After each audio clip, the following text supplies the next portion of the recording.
నమస్తే ఫ్రెండ్స్, నేను మీ Shravani. Welcome back to Shravani's kitchen. ఈరోజు ఈ వీడియోలో పూర్ణం బూరెలను సింపుల్ అండ్ పర్ఫెక్ట్గా చేసుకుని మరొక మెథడ్ని ఈ వీడియోలో మీతో షేర్ చేసుకోబోతున్నానండి. ఇలా చేసిన పూర్ణం బూరెలు వేడి మీదే కాదు, ఎన్ని గంటలైనా కరకరలాడుతూ మంచి రుచిగా ఉంటాయి. మరొకటి ఏంటంటే, ఈ పూర్ణం బూరెల కోసం మినపప్పుని ముందుగా నానబెట్టాల్సిన అవసరం లేదు. అప్పటికప్పుడు ఇన్స్టంట్ గా పర్ఫెక్ట్ టేస్ట్ వచ్చేలా చేసుకోవచ్చు. ఇలా మనం పండుగల టైంలో అయినా, వ్రతం టైంలో అయినా హడావిడి లేకుండా చేసుకునే ఒక బెస్ట్ మెథడ్ అని చెప్పాలి. వీడియో చూసాక ముందే ఎందుకు చెప్పలేదంటారు, అంత ఈజీ మెథడ్ అండి. అలాగే మీలో ఎంతమందికి ఈ ప్రాసెస్ ముందే తెలుసో కూడా కింద కామెంట్ చేయగలరు. మరి లేట్ చేయకుండా సింపుల్ వేలో పర్ఫెక్ట్ గా చేసుకునే ఈ టేస్టీ పూర్ణం బూరెల్ని ఎలా చేయాలో ఇప్పుడు చూద్దాం రండి. ముందుగా ఒక బౌల్లోకి 1 కప్పు పచ్చిశనగపప్పును తీసుకొని ఒక 2-3 సార్లు బాగా కడిగి మళ్ళీ నీళ్ళను తీసుకొని ఒక అరగంట గంట సేపు నానబెట్టండి. గంట అయ్యేసరికి చూడండి, పప్పు చక్కగా నానిపోయింది కదా. ఇప్పుడు ఇందులోని నీళ్ళన్నీ వంపేసి కుక్కర్లోకి తీసుకుని ఉడికించుకుందాం. మనం తీసుకున్న 1 కప్పు పప్పుకి 2 కప్పుల నీళ్ళను తీసుకోండి. అలాగే ఒక 1/2 టీ స్పూన్ నెయ్యిని తీసుకొని ఒక 4-5 విజిల్స్ వచ్చేంత వరకు పప్పుని మెత్తగా ఉడికించి తీసుకోండి. పప్పు ఉడికేలాగా పూర్ణాలు వేయడానికి పిండిని తయారు చేసుకుందాం. ఒక 1/2 కప్పు మినపప్పును తీసుకోండి, లేదా ఇలా మినపగుళ్ళనైనా వాడచ్చు. ఇలా తీసుకున్న మినపగుళ్ళను మిక్సీ గిన్నెలోకి తీసుకుని మెత్తని పౌడర్లా గ్రైండ్ చేయండి. మనకు వీలైనంత ఇలా మెత్తగా గ్రైండ్ చేసి, ఇలా గ్రైండ్ చేశాక కూడా మళ్ళీ జల్లెడ పట్టి తీసుకోవాలి. ఇలా మనం ఇన్స్టంట్ ప్రాసెస్తో చేసిన పూర్ణం బూరెల టేస్ట్ అయినా, టెక్చర్ అయినా ఎక్కడ కూడా మార్పు ఉండకుండా చాలా పర్ఫెక్ట్గా వస్తాయి. ఇలా జల్లెడ పట్టాక పైన కొంచెం రవరవలా ఉంటుంది కదా, దీన్ని మళ్ళీ మిక్సీ గిన్నెలోకి తీసుకొని మరొకసారి గ్రైండ్ చేసి మళ్ళీ జల్లెడ పట్టి తీసుకోండి. చివరిలో వచ్చిన ఈ కొద్దిపాటి రవని మనం వేరే దాంట్లో అయినా వాడుకోవచ్చు. మొత్తానికి మినపప్పుని గ్రైండ్ చేసి ఇలా మెత్తని మినప్పిండిలా రెడీ చేసుకోవాలి. సో ఇలా తయారు చేసిన ఈ పిండిని ఒక బౌల్లోకి తీసుకోండి. ఇప్పుడు ఇందులోకి 1 కప్పు పొడి బియ్యం పిండిని తీసుకోండి. మనం తీసుకున్న 1/2 కప్పు మినపప్పుకి ఇలా 1 కప్పు పొడి బియ్యం పిండి క్వాంటిటీ అనేది కరెక్ట్గా సరిపోతుంది. ఒకసారి ఇలా కలిపాక ఇప్పుడు నీళ్ళను కొంచెం కొంచెంగా వేసుకుంటూ పిండి ముద్దలు లేకుండా బాగా కలపండి.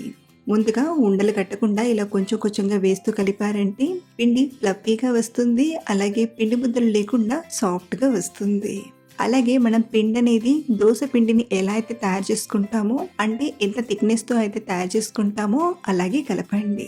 ఇలా కలిపాక చివర్లో చిటికెడంత ఉప్పుని, అలాగే పూర్ణం బూరెల రంగు కూడా మంచిగా రావడానికి ఒక 2 టీ స్పూన్ల బెల్లం వేసి పైపైన కొంచెం కలిపి ఒక గంట సేపు నానబెట్టండి. గంట అయ్యేసరికి ఇందులో వేసిన బెల్లం కూడా కరుగుతుంది, పిండి కూడా రెడీ అవుతుంది. మరో పక్కన 4-5 విజిల్స్ తర్వాత మళ్ళీ చూపిస్తున్నాను పప్పుని. కుక్కర్ మూత తీసి చూస్తే చూడండి, పప్పు మెత్తగా ఉడికిపోయింది. మనకు పప్పు అనేది ఖచ్చితంగా ఇలా మెత్తగా ఉడకాలి. ఒకవేళ పప్పు ఉడకకపోతే మరో 2 కూతలు పెట్టి తీసుకోండి. అలాగే పప్పు ఉడికించాక ఇందులో పప్పు నీళ్ళు అనేవి మిగిలిపోలేవు. ఒకవేళ మీకు పప్పు నీళ్ళు ఉండిపోతే ఫిల్టర్ చేసి ఆ వాటర్ని సెపరేట్ తీసుకోండి. ఆ వాటర్ని మీరు రసంలో అయినా లేదా సాంబార్లో అయినా వాడుకోవచ్చు. ఇక్కడ మనకు వాటర్ అనేది లేదు కాబట్టి డైరెక్ట్గా ఈ కుక్కర్ని స్టవ్ ఆన్ చేసి లో ఫ్లేమ్లో పెట్టి కుక్కర్ని తీసుకున్నాను. ముందుగా ఈ పప్పుని పప్పు గుత్తితో కానీ లేదా ఇలా మ్యాషర్తో కానీ బాగా మెదిపి తీసుకోండి. మీరు కావాలంటే పప్పుని సింపుల్గా గ్రైండ్ చేసైనా తీసుకోవచ్చు, లేదా ఇంకా ఈజీగా చేయాలి అంటే ఇలా మెదిపి తీసుకుంటే సరిపోతుంది. ఆల్రెడీ పప్పు మెత్తగా ఉడికిపోయింది కాబట్టి ఇలా మెదిపేసరికి పేస్ట్లా వచ్చేస్తుంది. ఇలా పప్పుని మెత్తగా మెదిపాక ఇందులోకి 1 కప్పు బెల్లం తీసుకోండి. మీరు ఏ కప్పుతో అయితే పప్పుని వాడారో అదే కప్పుతో బెల్లం తీసుకుంటే సరిపోతుంది. ఇలా కలుపుతూ ఉండగానే బెల్లం కరిగిపోయి ఇది కొంచెం పలుచగా అవుతుంది. అలాగే కలుపుతూ మరొక 5-6 నిమిషాలు ఉడకబెట్టామంటే మళ్ళీ తిరిగి పూర్ణంలా ఇలా గట్టిపడుతుంది. మనకు ఈ పూర్ణం బూరెల కోసం పూర్ణం అనేది ఇలా గట్టిగా ఉండాలి. ఇప్పుడు ఇందులోకి మంచి ఫ్లేవర్ కోసం ఒక 4-5 బాగా దంచిన యాలక్కుల పొడిని, అలాగే 2-3 టేబుల్ స్పూన్ల నెయ్యిని తీసుకొని కలిపి స్టవ్ ఆఫ్ చేసేయండి. ఇలా వండిన పూర్ణం త్వరగా చల్లారడానికి ఒక ప్లేట్లోకి తీసుకొని ఒక 5 నిమిషాలు పక్కన పెట్టామంటే పూర్ణం త్వరగా చల్లబడుతుంది. పూర్ణం చల్లారాక చేతికి కొంచెం నెయ్యిని రాసుకుంటూ ఉండల్లా చుట్టి తీసుకోండి. మనం చేసిన ఈ క్వాంటిటీకి ఒక 25 వరకు బూరెలనేవి వస్తాయి. మీరు మొత్తం ఒకేసారైనా చేసుకోవచ్చు. లేదా కావాల్సినన్ని చేసుకొని మిగిలిన పూర్ణాన్ని ఫ్రిడ్జ్‌లో పెట్టుకొని నెక్స్ట్ డే లేదా ఆ నెక్స్ట్ డే అయినా చేసుకోవచ్చు. సో, ఇలా చేసిన ఈ ఉండల్ని రెడీగా పక్కన పెట్టి ఇందాక మనం కలిపి పెట్టిన పిండిని తీసుకోండి. చూడండి, ఇందులో తీసుకున్న బెల్లం కూడా చక్కగా కరిగిపోయింది.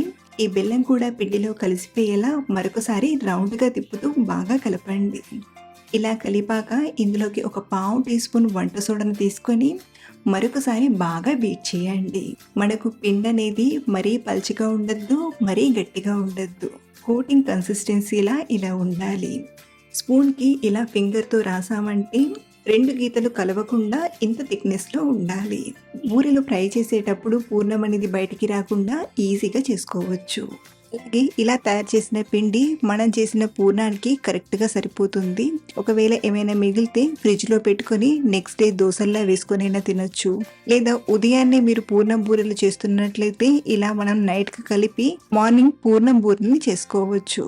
ఇప్పుడు మరో పక్కన డీప్ ఫ్రైకి సరిపడా ఆయిల్‌ని తీసుకొని బాగా వేడి చేయండి. ఆయిల్ ఇలా చక్కగా వేడయ్యాక మనం తయారు చేసిన బూరెల్ని ఒక్కొక్కటి తీసుకుంటూ అన్ని వైపులా బాగా పిండిని కోట్ చేసి స్లోగా ఆయిల్‌లో డ్రాప్ చేయండి. ఇలా మనం చేతితోనే చాలా ఈజీగా బూరెలు వేసుకోవచ్చు. ఒకవేళ మీకు చేతితో వేయడం కష్టంగా అనిపిస్తే ఫోర్క్ స్పూన్‌తో కానీ లేదా నార్మల్ స్పూన్‌తో కానీ బూరెకు పిండిని బాగా కోట్ చేసి స్లోగా తీసుకునైనా డ్రాప్ చేయొచ్చు. ఇలా ఆయిల్‌లో సరిపడాన్ని తీసుకున్నాక మంటను మీడియం ఫ్లేమ్‌లో పెట్టి ఫ్రై చేయండి.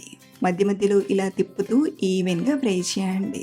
ఇవి ఇలా బాగా ఫ్రై అయ్యాక ఆయిల్ నుండి తీసుకోవడమే. ఇవే స్టెప్‌ని కంటిన్యూ చేస్తూ మిగిలిన పూర్ణాలన్నీ ఫ్రై చేసి తీసుకోవడమే. ఇంట్లో జరిగే ఏ పండగకైనా, ఏ పూజకైనా, ఏ వ్రతానికైనా సింపుల్ అండ్ పర్ఫెక్ట్‌గా చేయాలంటే ఈ మెథడ్ ద బెస్ట్ అని చెప్తాను.